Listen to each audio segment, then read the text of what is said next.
Good morning and welcome to Nigeria Now, showing on your digital first Pan-African news network. It's that time I will bring you the front pages of the newspapers. And joining me to analyze this morning is Adebayo Fajimi. You're welcome to the show. Thank you very much. How are you doing, sir? I'm very fine. Good. We have a couple of newspapers right here that we'll analyze. Let's begin from the Nation newspaper. The banner headline there is PDP chairman nots party leaders consensus plan shaky. The rather there is three geopolitical zones pick different candidate. Mark Ghana Idris withdraw. And just on the very top of the Nation newspaper right there, we see banks get deadline on dead customers BVN. That can be found on page 11.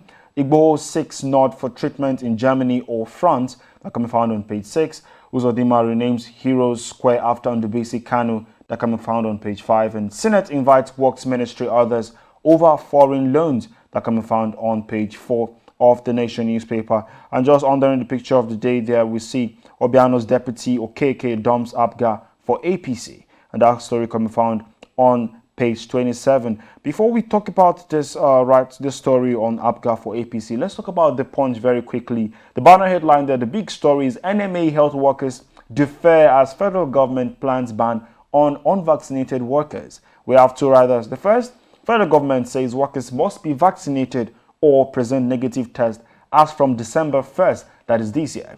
And the second rider is available vaccine doses not sufficient, barring workers insensitive, says Johesu. This is the story that has been trending over the night till this morning, and it's got people talking. And what's your take on what's happening on all this compulsory vaccination of health workers and also workers of the federal government? Okay, I think government needs to government is trying to be pragmatic in area of in taking action to ensure that this virus is not spread. I mean, it does not continue to spread, and to ensure that everybody live a healthy life. And but the government has also realized that there is no sufficient of vaccine for people, and that was a point the medical practitioners are making, that see, you want to ban us not to come to work, we don't have enough workers, and there is not even enough vaccine for people. So the two parties need to look at how to better resolve it. So government telling people not, because if you have sufficient provision for people to be able to ensure that they live a healthy life, they do not contract this virus, of course the action will be the action can be justified. But in the absence of sufficient vaccine, so there is, but we need to also align with the government, because they are trying to protect the lives of people. So I think what the government needs to do is, while they are trying to enforce this rule on people, they should also ensure that there is enough or sufficient vaccine for people, so that when there is enough provision, there will be no excuse for people not to comply with whatever rule they will give out. Let's go ahead with the remaining stories on the Punch. We see just under in the pictures of the day there, Obaseki meets Buhari on ranching fund, backs a transmission of result. That particular story can be found on page 10. And then Igboho's developed kidney problem in Benin prison. A lawyer is saying Igboho developed kidney problem in Benin prison, and that can be found on page 11. Then this story again on Obiano's deputy defects to APC, Abga declares prayers. That can be found on page 9 and 15. Is replicated also on the Nation newspaper. What's your take on everything that's been happening in the political space? We have less than 2 years till the general elections. What's happening so far?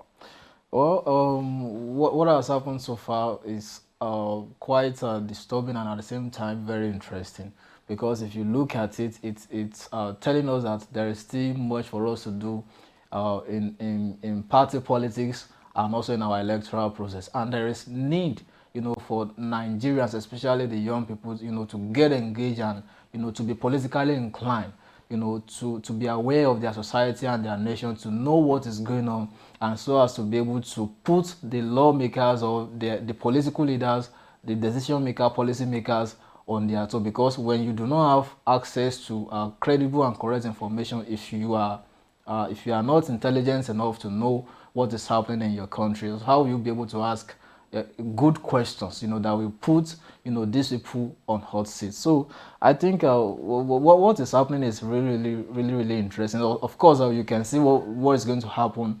at least in Anambra.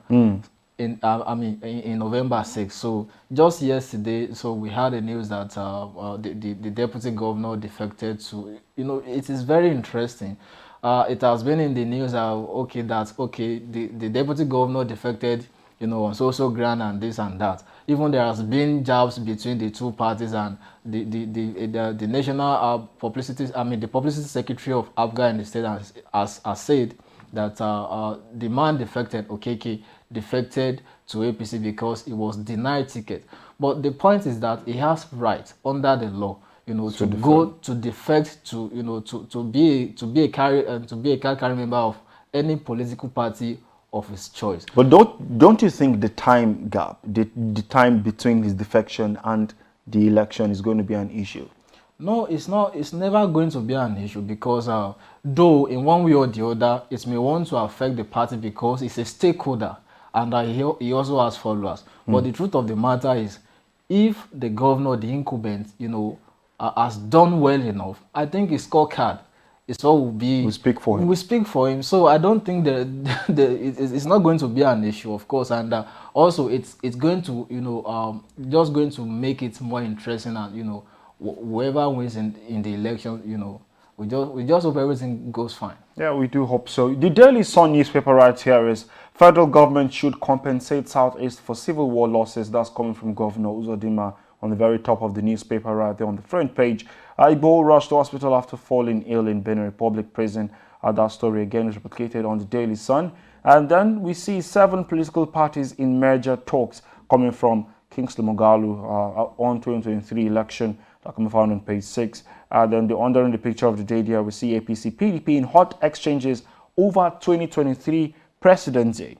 Two rather, the first says, you are directionless, pretending to be opposition. That's coming from the ruling party.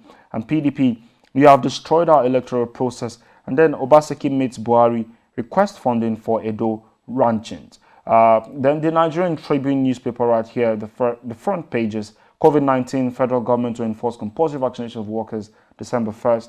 That story, we've talked about it before. And then besides the picture of the day there, PDP chairmanship, North Central picks Iyorchia Ayu as consensus candidate. That can be found on page 21 of the Nigerian Tribune. And then we see the last newspaper right here for this morning. That's the New Telegraph. From the very top, pension, federal government clears £26.5 million repatriated fund for agency. Retirees arrears hit 120 billion. That can be found on page 25 of the New Telegraph newspaper. And CBN directs MFBs, others, to comply fully with IFRS rather. And the banner headline there is national career intrigues, power play may truncate project. That can be found on page 2. And then beside the picture of the day there, we see budget. Reps want 6 trillion naira deficit, borrowings reviewed. Seek rethink of 50 billion naira hazard allowances for doctors. We have a couple of other stories and topics right there on the front page, also on all of the newspapers I read out to you. But just make sure you stay updated, know what is happening across the country and of course across Africa. Stay updated on our website as well at www.tostvnetwork.com. Don't forget to also follow us on our social media platforms. That is at TOS TV Network on Facebook, Twitter, Instagram. And of course, our YouTube page is TOS TV Network. Don't forget to like and subscribe so you do not miss out on amazing videos. Thank you again for joining us on Nigeria Now. We hope to see you tomorrow. Stay safe.